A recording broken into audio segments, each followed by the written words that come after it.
Close your eyes for a moment, and imagine a vast, moonlit hill rising above a silent valley. At its summit, dark against the stars, stands a shape both mysterious and commanding, high walls, jagged towers, and a gate that seems more like a mouth than a doorway. It is a castle, built not simply of stone and mortar, but of fear, ambition, and the need for safety in a dangerous world. Why were castles built like this, so tall, so cold, so strangely beautiful? Tonight, we drift back into the Middle Ages, to wander through their shadows, and to understand why they rose from the earth in exactly the way they did. The first stones, why castles rose from the earth. The night stretches wide and endless across the medieval countryside. There are no city lights to soften the sky, no steady hum of distant traffic, no comforting glow of lamps on the roadside.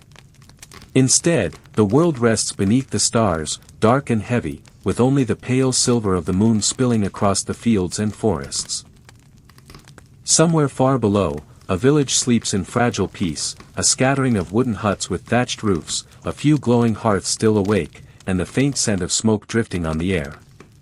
But high above this quiet patch of earth, a different shape commands the night. Rising sharply against the sky is a mound of earth, and upon it, a tower of timber square, stark, and watchful. A fence of sharpened logs encircles it, forming a palisade, and at the base of the mound lies a larger enclosure, filled with huts, stables, and the restless movements of men-at-arms. This is no simple village dwelling. This is a castle. Or rather, the first kind of castle, a motte-and-bailey, built from earth and wood, yet radiating power and presence far beyond the strength of its simple materials. To us, centuries later, a wooden fort may seem unimpressive. But to the medieval eye, it was a wonder. It was both a promise and a warning. It promised protection for those who lived within its walls, and it warned outsiders that here was a place defended, a place claimed, a place where power slept lightly but carried sharp steel in its hand. The first castles of medieval Europe appeared in the years after the Norman conquest of England in 1066. When William, Duke of Normandy, crossed the English Channel and defeated King Harold at the Battle of Hastings, he claimed not only a crown but an entire land filled with resistance. The English countryside bristled with rebellion, and William knew that he could not hold it with swords alone. He needed stronghold symbols of his rule, placed like anchors across the soil of a newly conquered kingdom. And so his followers began to build. Not in decades, not even in years, but in mere weeks. Motte-and-bailey castles could be raised with astonishing speed. Laborers piled up mounds of earth to form the motte, sometimes using natural hills, but often creating them by hand, with shovels and baskets. Timber was hauled from the surrounding forests, shaped into sturdy beams, and lifted into place to form a wooden keep upon the motte's summit. Around its base stretched the bailey, enclosed by a wooden fence and guarded by a ditch or moat. Within this yard, soldiers drilled, craftsmen worked, and livestock provided food for the garrison. Now, imagine yourself standing at the edge of such a place on a moonlit night. The air is cool and damp. You hear the crunch of straw beneath your boots as you walk. The palisade looms above you, its timbers dark and spiked like the teeth of some slumbering beast. A torch flickers by the gate, throwing long shadows across the wooden planks. The sound of horses snorts from within, restless in their stables. A guard atop the wall shifts his spear, peering into the night. You are not unwelcome here, but you are reminded with every step that this is no open village, it is a fortress. It exists to protect those inside and to keep those outside at a careful distance. This was the essence of early castle life. The motte-and-bailey design was not elegant, but it was effective. The high mound gave defenders a vantage point, allowing them to see approaching enemies from far across the fields. The wooden palisade forced attackers to fight uphill, scrambling through mud and ditch while arrows rained down from above. The keep at the summit provided a final refuge, a place where the lord could retreat if the bailey was breached. But castles were not only built for battle. They were built to send a message. To the peasants who worked the land, the tower on the hill was an ever-present reminder of authority. It said, "Here lives your lord." Here is power greater than your own.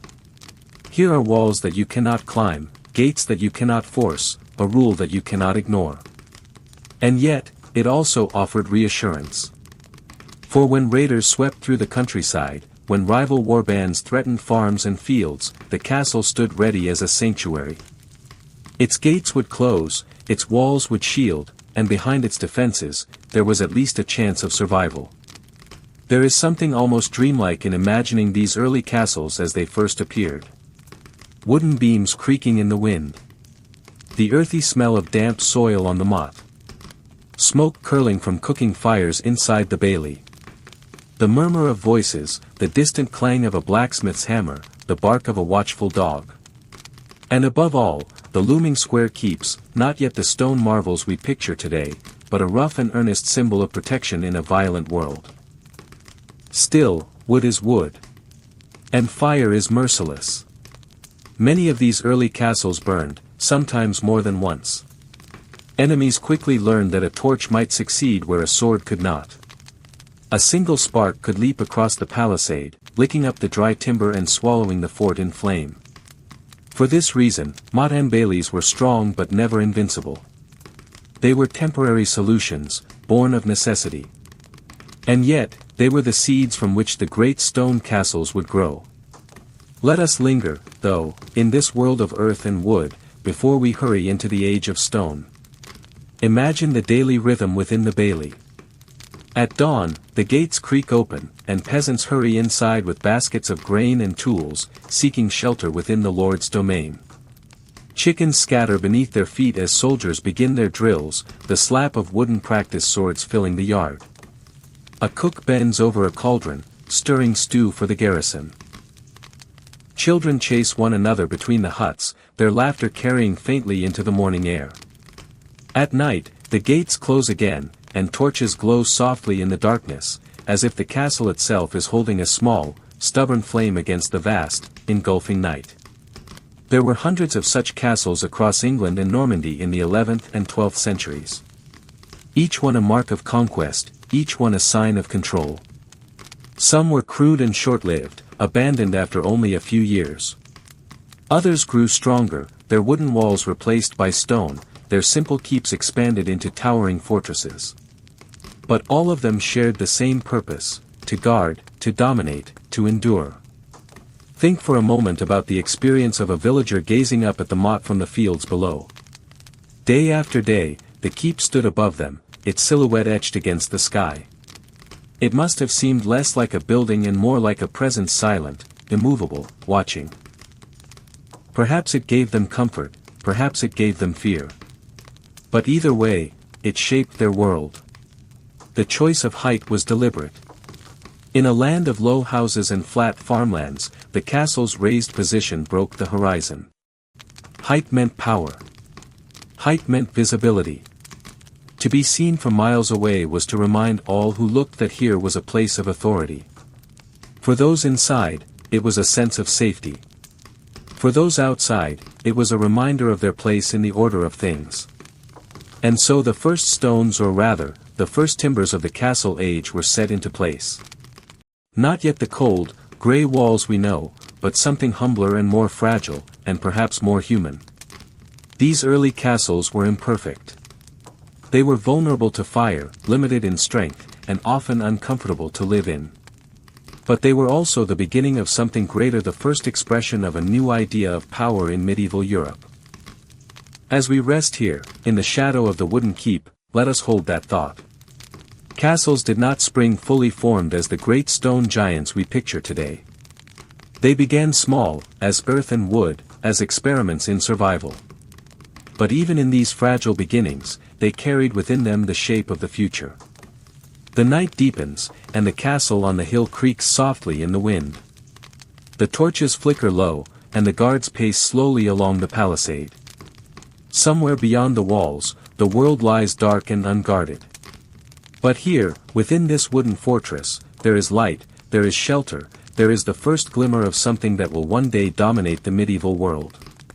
Tomorrow, the stones will rise. But tonight, we rest at the beginning, where castles first grew out of earth and timber, shaped by fear, ambition, and the endless search for safety. Walls that could withstand time. The first castles of timber served their purpose: swift to build, swift to signal authority, but they carried within them a flaw that could not be ignored.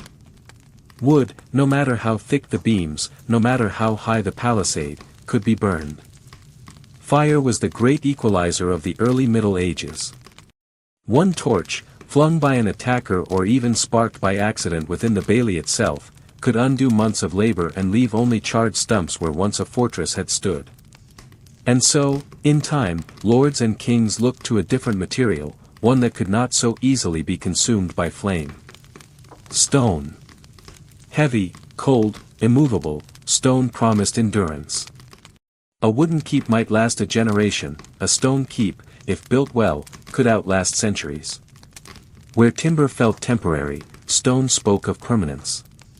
Where wood might bend and crack, stone stood silent, patient, immovable. Imagine now that same hill where once a wooden tower rose. But the years have passed, and the wooden palisade has been torn down, the motte reshaped, the earth leveled to bear a greater weight. Upon it now rises a new keep, built not of beams but of thick, grey blocks, quarried from the earth and set one atop another with endless, patient effort. The transition from wood to stone was not swift. It took decades, sometimes centuries, for wooden forts to be replaced. But once stone began to rise, the landscape of Europe changed forever. To stand before a stone castle for the first time must have been overwhelming. The walls loomed high, often 12 feet thick at the base, their faces rough to the touch, pitted and solid. Arrow slits punctured the stone, narrow openings that let defenders see out but gave little to those looking in. The gate was no longer a simple wooden door but a massive portal bound with iron, sometimes protected by a drawbridge over a ditch or moat. Towers flanked the walls, round or square, giving archers vantage points from which to rain arrows upon attackers. The keep itself, sometimes called a dungeon, rose at the heart of the fortress like a mountain of masonry. It was not a place of comfort but of strength. Its walls were so thick that the narrow stairways carved within them felt more like tunnels than halls. Windows were small and high, letting in little light, so that the interior glowed dimly from torches and hearths. The floors were stone, the ceilings vaulted, the air cool even in summer. And yet, there was beauty in it. Not the beauty of delicacy, but the beauty of endurance. Stone castles seemed to grow out of the earth itself, rooted and eternal. Where wooden motte-and-baileys looked like scars upon the land, stone fortresses appeared as though they had always been there, waiting for men to shape them. They spoke of power that could not easily be challenged, of lords who intended their rule to last not for a season, but for generations. Now, let us walk slowly through such a castle, as though we are visitors in another age. We approach across a drawbridge, the wooden boards creaking softly beneath our feet. Beneath us lies the moat, not always filled with water, as legends often say, but sometimes a dry ditch, deep enough to make an attacker's approach far more difficult. Ahead, the gatehouse looms, its portcullis ready to fall with a heavy crash should danger threaten. Above the archway, murder holes yawn small gaps in the ceiling through which boiling oil, stones, or arrows might pour down upon invaders. Once through the gate, we step into the bailey, now surrounded not by wooden fences but by walls of solid stone. The yard bustles with life. Soldiers spar with blunted swords. A blacksmith hammers at an anvil, the sound echoing against the walls. Chickens scurry underfoot, and horses stamp in their stables. The air smells of hay, smoke, and iron. From here, we climb a stair toward the keep. Its entrance is not at ground level, but raised, forcing us to ascend before reaching its door, another layer of defense. Inside, the air grows cooler, the light dimmer. Our footsteps echo against the stone floor. We pass through a hall where tapestries hang on the walls, their fabric brightening the otherwise gray interior. A long wooden table stretches across the room, where the lord and his family might dine. Above us, a vaulted ceiling arches like the inside of a cave, soot darkened from years of smoke. The keep is not a palace. It is not meant to be luxurious. It is meant to endure siege, to provide safety when all else fails. And yet, life goes on here. Meals are cooked in vast kitchens, prayers are whispered in chapels, children run through the corridors with the patter of small feet softened by rushes spread across the floor. Listen closely, and you might hear the faint crackle of fire in the hearth, the murmur of voices in the great hall, the distant clang of iron on iron from the forge outside. These are not the sounds of comfort, but they are the sounds of continuity, of survival within walls built to resist not only weapons but the passage of time. The architecture of stone castles carried meaning far beyond mere defense. Each line of wall, each towering keep, was a statement. To build in stone required wealth enough to quarry the rock, enough to pay the masons, enough to feed the laborers who toiled for years on end. Thus, every stone fortress announced not only strength but prosperity. It declared that its lord had the means to command both men and material, and that his power was not fleeting. Symbolism seeped into every corner of the design. Height, for example, remained essential.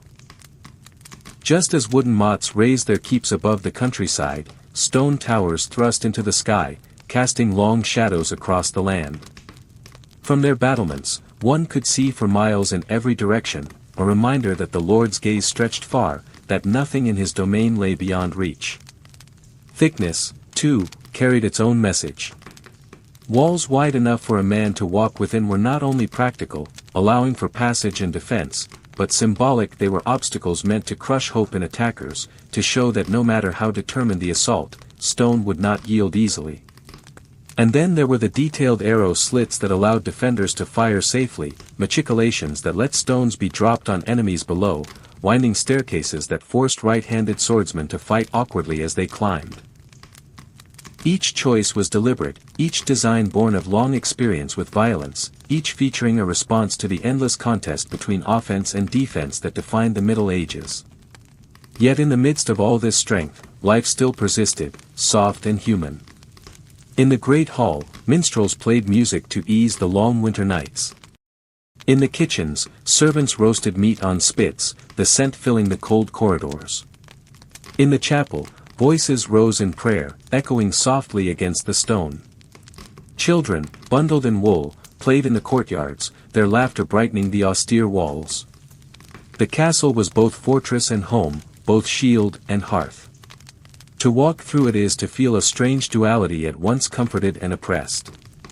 The walls hold you safe, but they also press close, their cold weight a constant reminder of danger outside.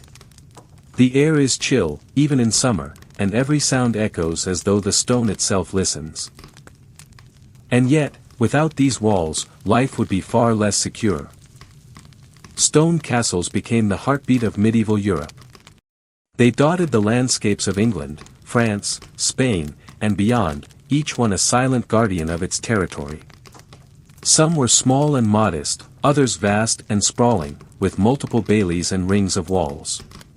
Some crowned hills, visible for miles, others crouched beside rivers, their reflections shimmering in the water.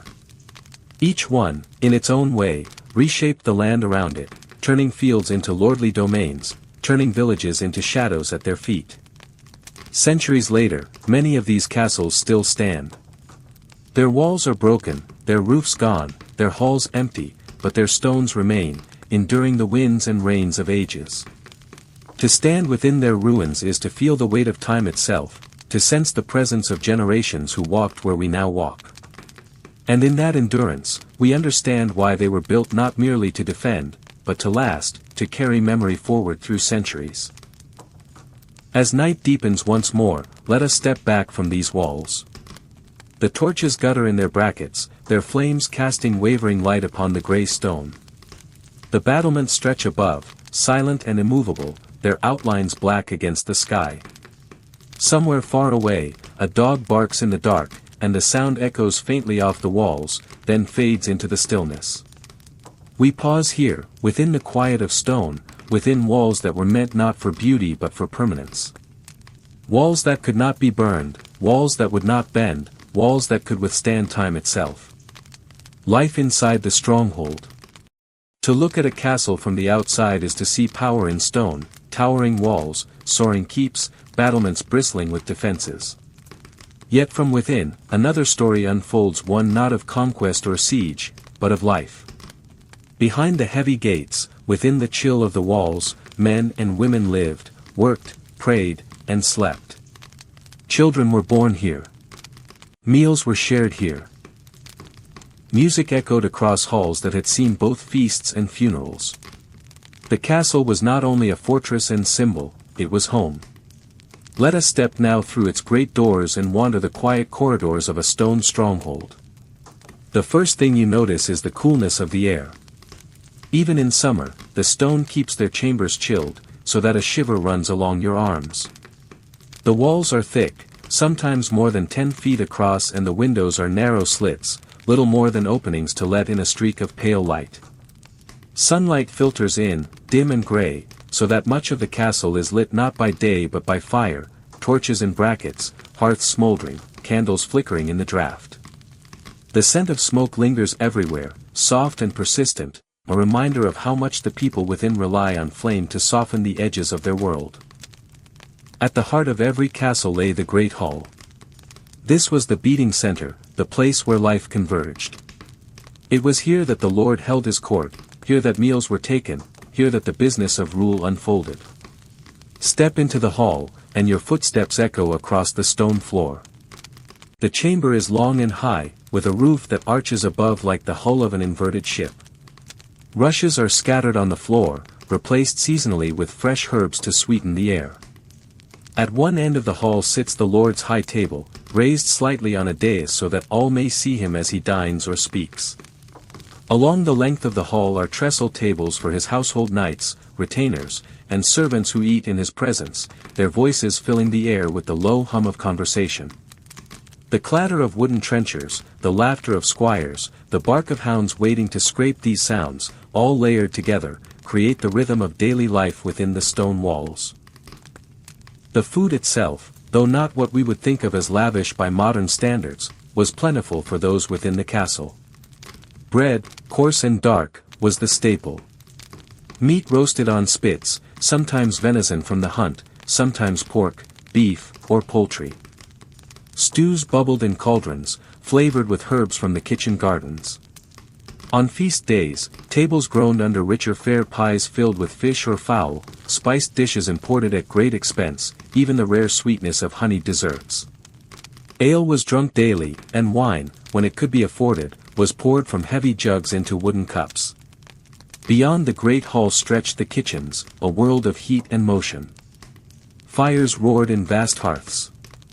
Spits turned slowly, tended by boys who wiped sweat from their brows as they worked. Knives chopped through roots and greens. The air was thick with the scent of smoke and grease, of bread baking, of herbs crushed in mortar and pestle. It was a noisy, bustling place, alive from dawn until night, for the castle needed constant feeding, not just its lord and his family, but soldiers, servants, craftsmen, and guests. Up winding staircases and along cold corridors lay the chambers of the lord and lady. These private rooms, though still austere by our standards, were the most comfortable spaces in the keep. A large bed, curtained with heavy fabric to keep in warmth, stood at the center. Furs and blankets softened the chill of the stone. Tapestries hung on the walls, not only as decoration but as insulation against the cold. A chest or two might hold clothing and valuables, and a chair or stool stood by the hearth, where embers glowed softly through the night. Here, behind closed doors, a measure of privacy could be found, though true solitude was rare in a world where servants and attendants were ever present. Elsewhere in the castle, smaller chambers housed the household staff. Servants slept on pallets of straw, clustered in corners near the kitchens or stables. Soldiers rested in barracks, their armor stacked neatly beside them, their swords within easy reach. Children, both noble and servant-born, tumbled through the corridors in play, their laughter breaking the solemn quiet of stone. The chapel, too, was a vital part of castle life. Even the most hardened warriors paused within its walls to bow their heads in prayer. The chapel might be small, a single vaulted chamber with a simple altar, or it might be grand, with stained glass and carved stone, depending on the wealth of the lord. Candles flickered in the shadows, their light glinting off chalices and crucifixes. The air carried the faint fragrance of incense, lingering in the folds of cloaks and tunics. Here, the rhythm of daily life bent toward devotion, reminding all who lived within the castle that their strength, however mighty, rested within the will of God. Beyond the walls of duty and devotion lay moments of warmth and humanity. On winter evenings, the great hall would glow with firelight. Minstrels plucked at lutes or played flutes, their melodies softening the heavy air. Storytellers recited tales of heroes and saints, their voices carrying through the dim chamber. Laughter rose as cups were lifted, as dogs curled by the fire, as children nodded into sleep against their mother's shoulders. For a little while, the stone walls seemed less cold, less oppressive, softened by the hum of community. Yet life inside the castle was not without hardship. The cold was ever present, biting at fingers and toes. Smoke from the hearths often filled the halls, stinging the eyes. Sanitation was poor, and privies emptied into cesspits that fouled the air. Disease spreads easily in such close quarters, and winters could be long and lean. Servants toiled constantly, carrying water up steep stairs, tending fires, scrubbing rushes, fetching, cleaning, laboring from dawn to dark. Still, compared to the fragile huts of peasants in the villages, the castle offered security. Its walls, thick and unyielding, kept out raiders. Its gates could be barred against sudden attack. Within, even the humblest servant shared in a measure of safety. And so, life carried on, shaped by the rhythms of the seasons and the duties of the day, enclosed within stone that promised protection, however stern. Let us pause here for a moment and listen. The great hall has grown quieter now. The fire crackles, sending sparks up the chimney. A hound shifts in its sleep, sighing softly. A lone guard paces along the battlements above, his boots crunching on stone, his breath misting in the night air. Somewhere deep within the castle, a child cries and is hushed by a mother's gentle whisper. These small sounds, faint and ordinary, remind us that within the greatest of fortresses, life is not only about war and power, but about people eating, sleeping, working, loving, and enduring. In time, generations would pass within these same walls. A lord might die and be buried in the chapel, his son taking his place at the high table. Children would grow into knights and ladies, servants into masters of their craft. The stones, silent and watchful, would see it all, absorbing the footsteps, the laughter, the grief, the whispered prayers. And so, while we often imagine castles only as cold strongholds of war, they were also homes stern, yes, and demanding, but filled with warmth too, in firelight and fellowship. Their walls held not only weapons but stories, not only soldiers but families. As we leave the hall tonight, the torches gutter low in their brackets. Shadows stretch long across the stone, and the air grows still. Beyond the thick walls lies the silence of the countryside, vast and dark.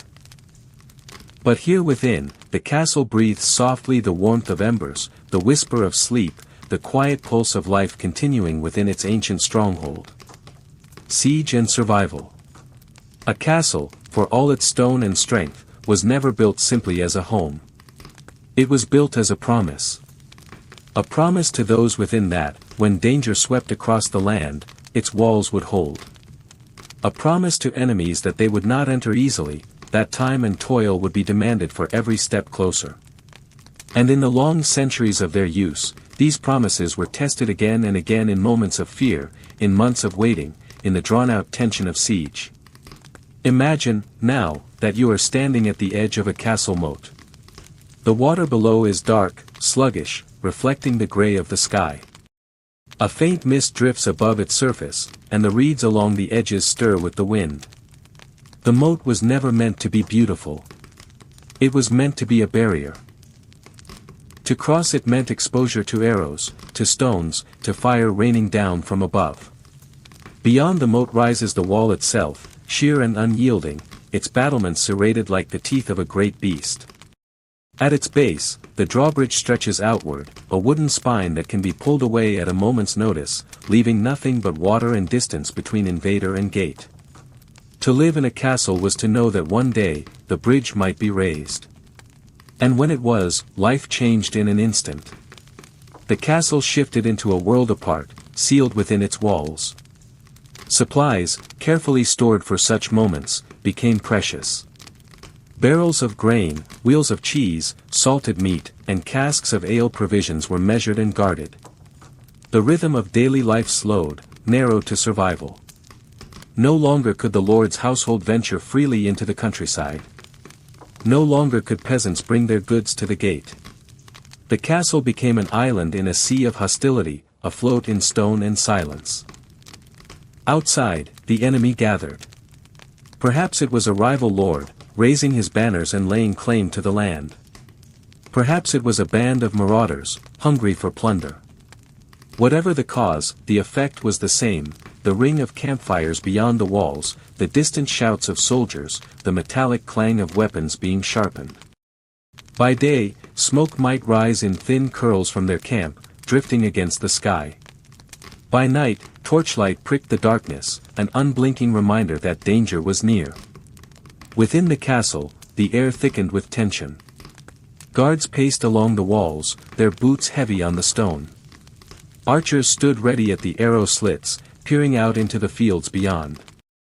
Every sound seemed louder in such moments: the caw of a crow, the creak of the drawbridge chains, the faint lapping of water against the moat. Even silence itself was heavy, pressing down like a weight upon all who waited. And yet, siege was not always a storm of constant battle. More often, it was a slow tightening, like the winding of a cord around the castle walls. Days stretched into weeks, weeks into months. The attackers waited for hunger to gnaw at the defenders, for thirst to weaken them, for morale to crumble. Inside, the defenders endured. Fires were lit in the kitchens, though portions were cut smaller each day. Water was drawn carefully, measured, and guarded. Hope was stretched thin but never allowed to break. Still, the threat of violence was never far. Siege engines were the shadows that loomed across every mind. Great wooden towers, creaking as they were dragged across the fields, slowly rolled closer with each passing day. Catapults stood ready to hurl stones, their ropes groaning as they were pulled taut. Battering rams waited to thunder against the gates, their iron heads gleaming in the sun.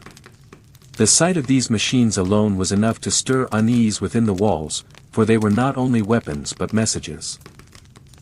"We will outlast you," they whispered, "we will break you."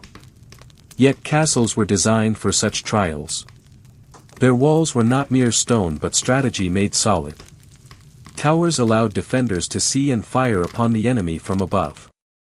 Arrow slits gave archers a narrow but deadly vantage. Boiling water or oil could be poured from murder holes above the gates, cascading down upon those who dared to approach. The moat itself turned the earth into an ally, keeping engines at bay, forcing attackers to slow, to falter, to expose themselves to the rain of arrows and stones from above. Within these defenses, the people of the castle endured. Days were spent in vigilance, nights in restless sleep. Children were hushed, their laughter silenced to keep the halls calm. Women carried water to the walls, tended the wounded, and kept the fires alive. Priests led prayers in the chapel, voices rising in unison, echoing against the stone. The castle became not only a fortress but a family bound by necessity, each life interwoven with the others in the shared determination to withstand. And always, there was the waiting. The endless, patient waiting. Waiting for the enemy to tire, for supplies to dwindle, for reinforcements to arrive. Waiting for the storm to break or for the sky to clear. Waiting, with every breath, for survival. Still, even amid fear, moments of strange stillness could be found. On moonlit nights, the fields outside might glow silver, the enemy's camp hushed in slumber. From the battlements, the defenders looked out, the cold air brushing their cheeks, the stars wheeling silently above. In those quiet hours, the castle seemed both vulnerable and eternal, a lone island of firelight in a sea of dark, its walls whispering of endurance, of patience, of stone that could outlast even the longest siege. Sometimes, too, the siege broke into sudden violence. A thunder of hooves as attackers tested the drawbridge. The whine of arrows loosed from the parapets. The crash of stones against the walls, sending chips of rock scattering like sparks. In such moments, the castle roared to life, defenders shouting, engines creaking, weapons striking. Yet even then, the rhythm was not constant. Battle flared and faded, like a storm rolling over hills, leaving behind a heavy silence that was almost more unnerving than the noise. Inside the walls, survival meant more than strength. It meant endurance of spirit. It meant finding ways to keep hope alive when days blurred into nights and fear threatened to hollow out the heart. Families gathered by the fire, telling stories to distract children from hunger. Soldiers shared jokes in the barracks, laughter carrying softly through the dim halls. And in the chapel, candles burned steadily, their flames fragile yet unwavering, symbols of faith against the weight of despair. And so, the siege was not only about weapons and walls. It was about time. The longer the castle held, the more likely the attackers would falter. Supplies outside dwindled, just as inside. Soldiers grew restless, weary of waiting. Lords reconsidered the cost of persistence. In this way, many sieges ended not with fire or blood, but with silence, the enemy withdrawing at last, their banners folding, their campfires snuffed out, leaving behind only trampled fields and smoke drifting into the distance. When that moment came, relief washed over the castle like a tide. The gates creaked open, the drawbridge lowered, and fresh air seemed to flood through the halls. Those within, weary and worn, stepped cautiously into the sunlight, their eyes blinking against the brightness, their lungs filling with the scent of grass and freedom. The walls had held. The promise had been kept. But even in peace, the memory lingered. Stones bore the scars of catapult fire. Gates carried the marks of battering rams. The moat was muddied with the remnants of struggle. And in the minds of those who had endured, the memory of waiting, of fear, of quiet endurance, became part of the castle's story, another layer in its long history of survival. So when we look at these castles today, their walls weathered by centuries, their moats dry, their gates unmoving, we might think only of their silence. Yet hidden within that silence are voices, the cries of watchmen, the prayers of priests, the laughter of families keeping hope alive in the darkest days. Siege and survival were not merely battles fought with stone and fire. They were lived experiences, etched into memory, endured by flesh and spirit. And through it all, the castle stood a patient witness, a steadfast guardian, its stone a shield against both enemy and time. Symbols of power and legacy. When we think of a medieval castle, we often imagine walls of stone, gates of iron, moats dark and still beneath the drawbridge. But a castle was never just these things. It was also a message, a silent proclamation carved into the very landscape. Each tower, each wall, each soaring hall spoke a language of power, wealth, and permanence. To see a castle rising on the horizon was to feel the weight of authority pressing down upon the land. Imagine riding across the countryside centuries ago. Rolling fields stretch out before you, dotted with villages and winding streams. The path bends, and there suddenly, impossibly a castle emerges against the sky. Its towers loom, catching the sunlight, casting long shadows across the valley. From miles away, you see it. You feel it. The message is unmistakable, here rules someone of strength. Here, power is seated in stone. For lords and kings, castles were not merely homes, they were declarations. Each wall was a statement of wealth, for only the richest could command such labor. Each tower was a statement of dominance, for to build high above the land was to assert control. The sheer effort required hundreds of workers, years of time, endless supplies of stone and timber was itself a form of display. To construct a castle was to say, I have the means to endure.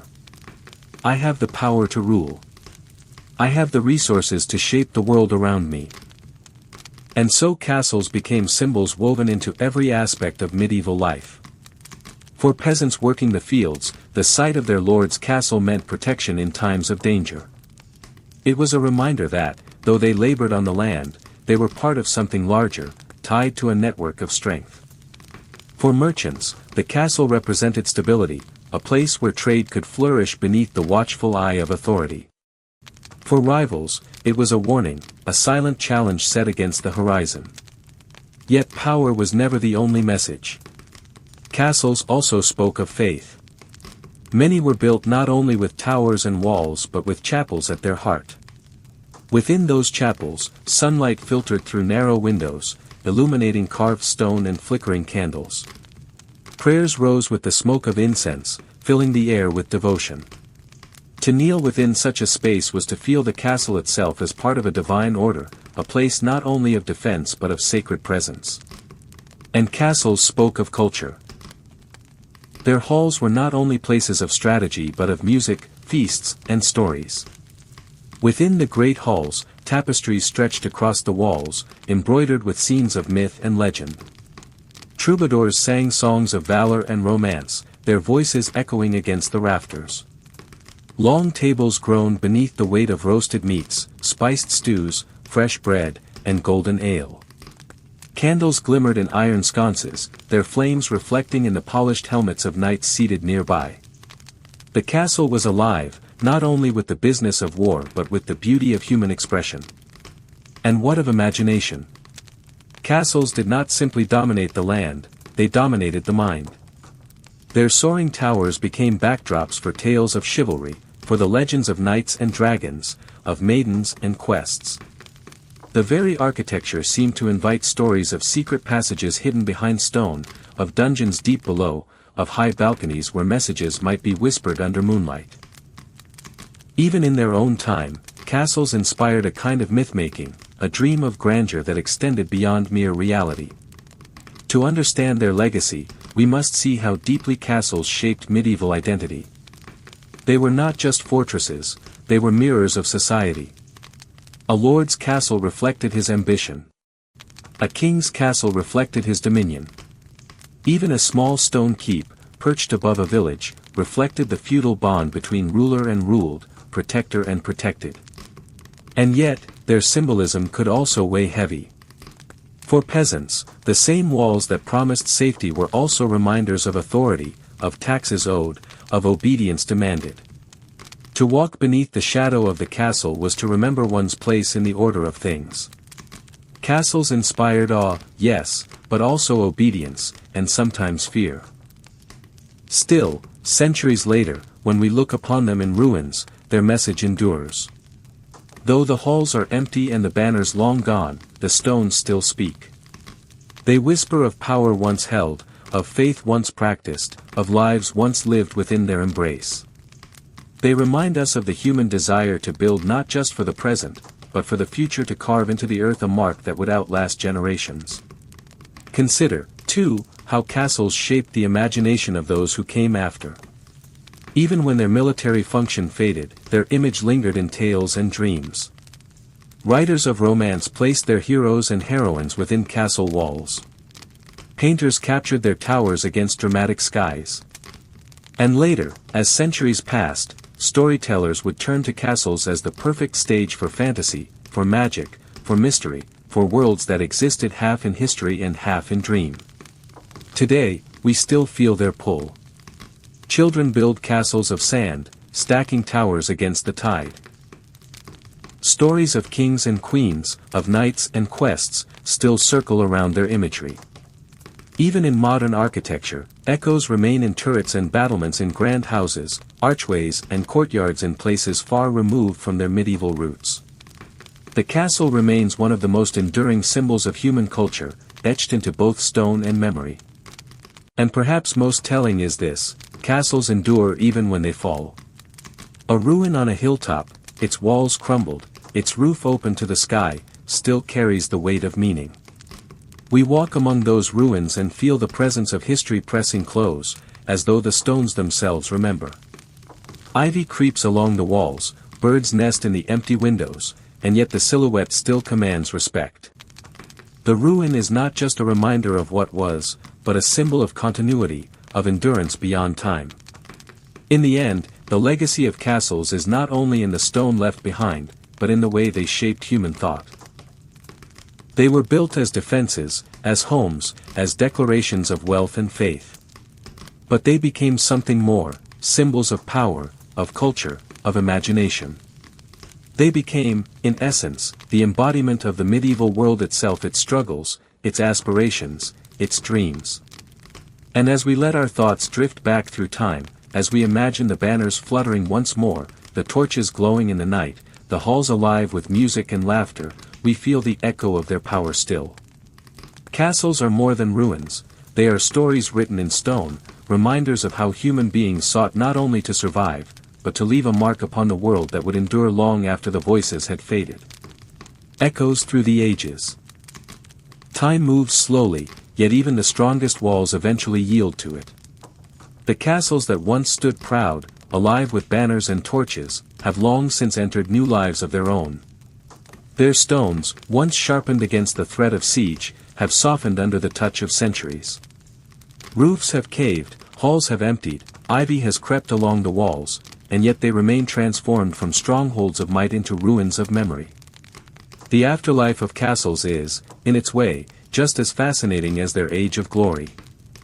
For as the medieval world gave way to new centuries, the castle's role began to change. Gunpowder, with its thunder and smoke, altered warfare beyond recognition. The walls that once defied battering rams and flaming arrows could no longer resist the force of cannons. Towers that had loomed so proudly became less effective, their height now a target rather than a shield. The old designs, the moats and drawbridges, the crenellated battlements, all began to fade into obsolescence. But castles did not vanish. They lingered.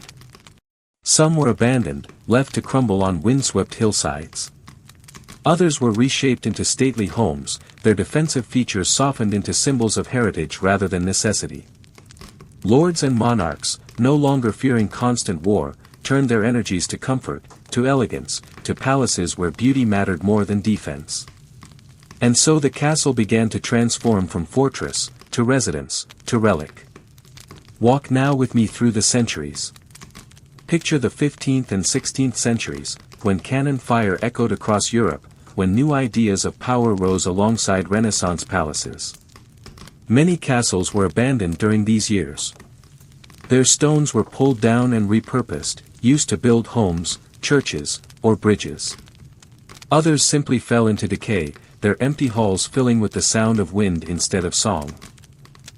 To stand in one of these places, even then, was to feel the ghost of its past, to imagine nights long gone, voices long faded. Yet even in their decline, castles began to take on new meaning. Where once they were feared as instruments of authority, they now inspired wonder. Their ruins, silhouetted against the horizon, became places of beauty, of mystery. Travelers paused to sketch them, poets paused to write of them, lovers paused to dream beneath their crumbling arches. A ruined castle, lit by the moon, seemed almost to breathe with memory, as if the stones themselves still carried the stories of their former life. In the 17th and 18th centuries, a new spirit of imagination began to rise. This was the age of Romanticism, when ruins became treasured for their melancholy beauty. Painters sought them out, capturing their ivy-draped walls in watercolor and oil. Poets walked their grounds and felt the weight of history pressing close. A broken tower became not a sign of defeat, but of poetry, a reminder that all things, even the grandest, pass into silence, and in that silence, beauty lingers. Consider how many stories were written in the glow of ruined castles. Gothic novels, tales of mystery and shadow, so often found their settings in forgotten halls and storm-battered towers. To wander a ruin was to enter a landscape of imagination, where every fallen stone hinted at secrets, every dark stair whispered of forgotten lives. Writers used them as stages for haunted tales, for legends of lost love, for visions of history caught between truth and dream. And so castles gained a second life, not in war, but in the imagination of generations who would never know their original purpose. They became symbols of romance, of nostalgia, of the passage of time itself. Where once they had commanded obedience, they now invited reflection. Their silence became their power. In some places, castles were carefully preserved, their walls repaired, their towers restored. Kings and nobles of later ages took pride in their heritage, seeking to maintain the stones as a link to their past. In other places, castles were allowed to remain in ruin, their decay embraced as part of their charm. And so the landscape of Europe became dotted with both, castles whole and gleaming, and castles broken and overgrown, each carrying its own kind of beauty. Even in modern times, the fascination has never faded. Tourists wander their courtyards, marveling at the strength of the walls. Children imagine knights riding through the gates. Filmmakers turn them into stages for tales of fantasy, magic, and legend. The castle, though centuries removed from its original role, continues to live in our collective memory. Think of how many stories still place us within castle walls. Fairy tales speak of princesses in towers, of dragons besieging gates, of heroes venturing into dark keeps. Fantasy worlds, from the grandest epics to the smallest tales, still turn to castles as their heart. The very shape of the castle, its towers, its gates, its battlements has become a universal symbol of mystery and grandeur. And in real life, too, castles continue to shape us. Some have become museums, carefully curated to teach of the past. Some remain homes, lived in and cared for, their ancient walls echoing with new voices. Others stand untouched, their ruins left to the mercy of wind and rain, yet still drawing visitors who stand in awe of their endurance. It is this endurance, perhaps, that forms their deepest echo. For while the kings and knights have long since gone, the stones remain. They remind us of the passage of centuries, of the rise and fall of human ambition. They remind us that even power itself, no matter how solid, is subject to time. And yet, they also remind us that beauty can outlast purpose, that what was once built for war can become, in the end, a thing of peace. Imagine, if you will, walking through such a ruin tonight. The air is cool, carrying the scent of moss and stone. The moonlight falls across broken arches, across stairways that lead nowhere, across windows open now to the stars. You run your hand along the rough wall and feel the centuries beneath your fingertips. In the silence, you hear echoes of footsteps that are no longer there, of voices long faded. And yet, it is not frightening. It is peaceful, as though the castle itself is content to rest, its long vigil finally done. And so the afterlife of castles becomes a story not of endings, but of transformation. They began as fortresses, became homes, and now exist as symbols of history, of imagination, of endurance. Their echoes are heard not only in the stones, but in the stories we tell, the art we create, the dreams we share.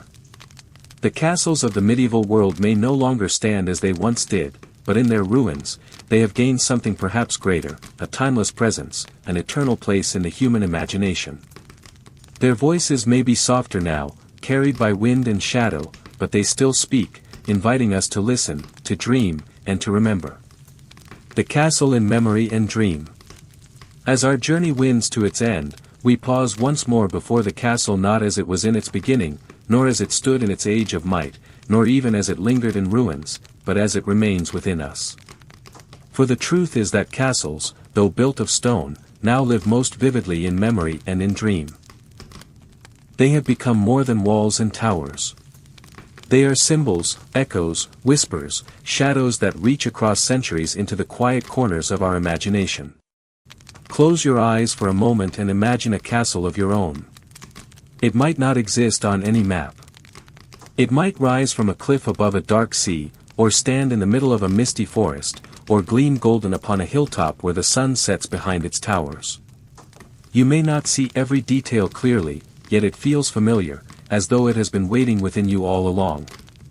This is the castle of dreams, shaped not by history alone, but by every story you have ever heard, every picture you have ever seen, every trace of longing for the mysteries of the past. In memory, the castle carries the weight of time. It holds within it the struggles of lords and laborers, the clang of hammers on stone, the cold nights when watchmen stood guard upon the battlements. It holds the laughter of feasts, the warmth of firesides, the fear of sieges, and the pride of banners unfurling in the wind. All of these are there, layered like the stones themselves, forming something that is both real and beyond reality. In the dream, the castle becomes lighter, freer. It is a place where dragons circle the skies, where secret doors open to hidden passages, where forgotten treasures lie waiting to be discovered. The walls may glow with torchlight, the halls may echo with music, or they may lie in stillness, open to the stars. In the dream, the castle becomes whatever the heart most needs it to be, a refuge, a mystery, a stage for courage, a place of peace. And so castles exist now in this dual space, half remembered, half imagined. We walk through their ruins in the daylight, tracing their history with our fingertips. Then, when the night comes, we carry them with us into sleep, reshaping them into places of wonder. The sound of a distant owl becomes a sentinel's call. The rustle of leaves becomes the whisper of silk in a great hall. The rhythm of our own breathing becomes the hush of time moving softly through stone corridors. It is here, in this gentle overlap between memory and dream, that the true legacy of castles lies. They were once built for defense, yet now they defend something else entirely, the stories we tell, the longing we feel, the comfort we find in imagining lives long past. A castle is a fortress not of war, but of remembrance. Its walls guard our connection to history, its towers rise into the imagination, its gates open toward eternity. Imagine standing, one last time, at the threshold of such a place. The sun has set, and the castle is bathed in twilight. Shadows stretch long across the courtyard.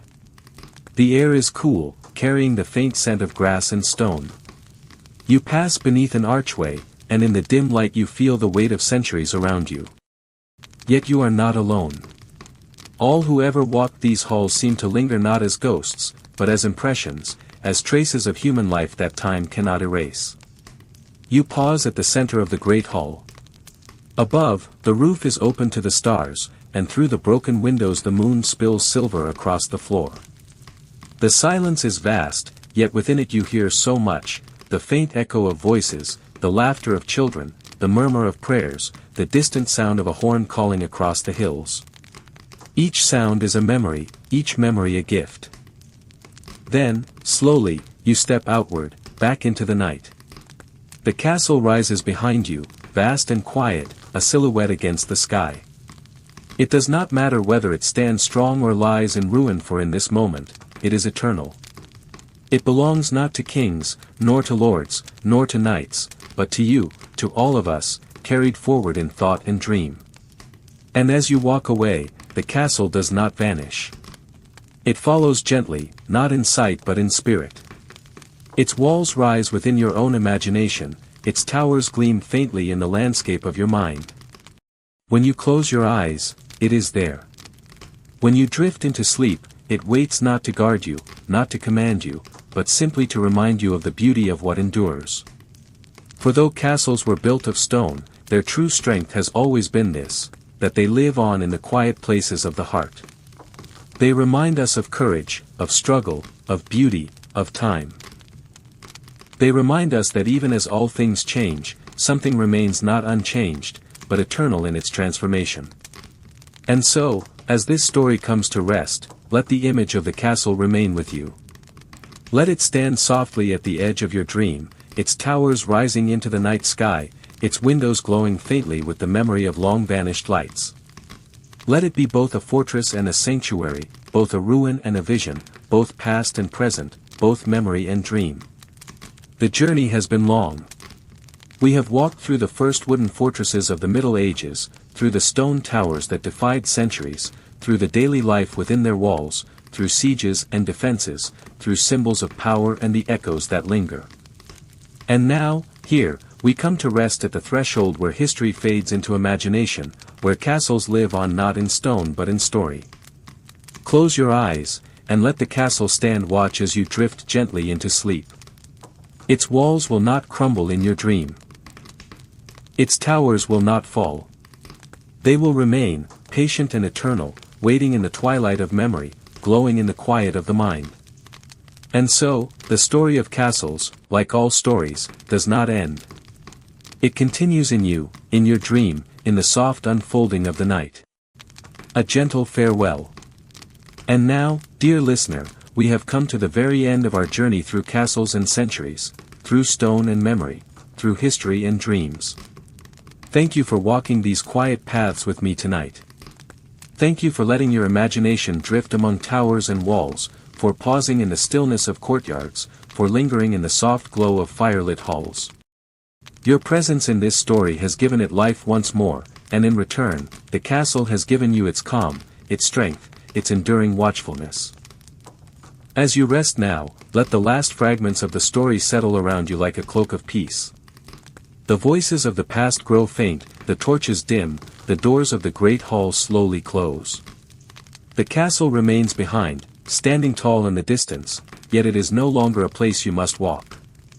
Instead, it becomes a light within your dream, a gentle reminder that you are safe, that you are at ease, that you may drift away into sleep. Here, in this quiet hour, you may let go of the weight of the day. Let go of thoughts, let go of tasks unfinished, let go of everything that tugs at your waking mind. There is nothing more you must do, nowhere you must be. The walls of your own inner castle rise softly around you now, protecting you in stillness. The towers stand watch. The gates are closed to all worry. Only rest may enter. Only peace. Only sleep. And as you sink deeper, know this, you are not alone. Just as castles were built to shelter and to guard, this story has been built to shelter you tonight, to hold you gently as you drift, to give you a safe space to dream. Thank you for being here, for allowing this tale to accompany you into slumber. If you have found comfort in it, if you have felt your mind slow, your breath deepen, your body soften into the bed beneath you, then the story has done its work. And remember, there will always be another story waiting for you, another gentle journey into the past, another quiet path to wander. The Sleep Story Room will always remain open for you, with new tales to carry you softly into rest. So now, let the castle fade into mist. Let the torches go out, one by one, until only the stars remain. Let the night embrace you fully, until you are carried away beyond words, beyond time, into the tender stillness of sleep. Rest well, dream deeply, and may your night be peaceful until the morning light. Good night.